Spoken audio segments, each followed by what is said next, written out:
All right, so before we had one function nested inside of another. Now we're going to have several functions. So this is the most inside function, and then we have the next inside layer of the G, and then we have the most outside layer of the F. So how you take the derivative is you start with the most outside layer. You carry all of that inside layer along. Then you take the derivative of the next layer, and you carry the inside function along, and then finally you take the derivative of the inside. All right, let's go through a couple of examples. So this is the same thing as saying this secant function all to the fourth power. Bring the 4 down, carry this along, subtract 1 from the exponent, then take the derivative of the secant, which is secant tangent, carry the angle along, then take the derivative of the angle, which is e to the x. Moving to the next one, tangent is the most outside function. So take the derivative of tangent, you get secant squared, you carry the angle along, and now we're going to move to taking the derivative of the angle. And so then the derivative, oops, I see a mistake here. The derivative of this would be 5 to the x cubed times ln of 5 times 3x squared. So this is all the derivative of 5 to the x cubed. All right, looking here at the next one, you're going to have expressions sometimes. So x times g, a function that has e of x inside. So you see the product rule. That's something you just got to work on recognizing. So I'm going to do first d second. So the derivative of g is g prime.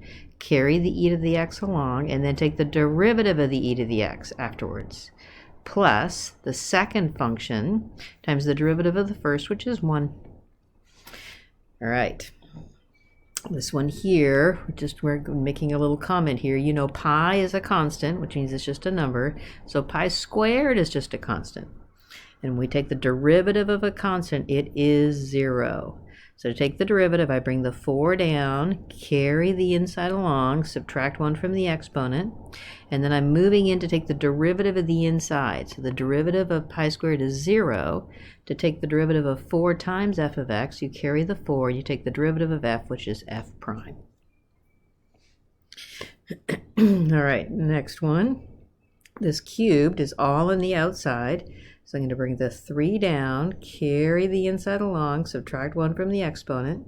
Then I'm going to take the derivative of cosine to get negative sine, carry the angle along, and then finally take the derivative of the g, which is g prime. All right, so this one here, take the derivative of cosecant, which is negative cosecant cotangent. Again, you're carrying the angle along both times. Now it's my job to go in and take the derivative of that angle. So this is the derivative of 3 to the g of x, all that is colored in blue. All right, given this position function of s, find the velocity. Velocity is 1 derivative. The derivative of 30 is 0. Carry the 1/2 along. Derivative of sine is cosine. Carry the angle, and then multiply by the derivative of the angle, which is just pi over 4. All right, this one here looks a lot more complicated, so I'm just going to multiply or move it around so I can see what I've got. This is the same thing as saying 1/2 times t, and this inside here, if I distribute this to see what I've got, this is a number times a t, and this is just a number inside, all inside the cosine function. Not necessary, but it could be helpful for you to see what you've got. To take the derivative, I get 1/2. Derivative of cosine is negative sine. So carry the 4, negative sine.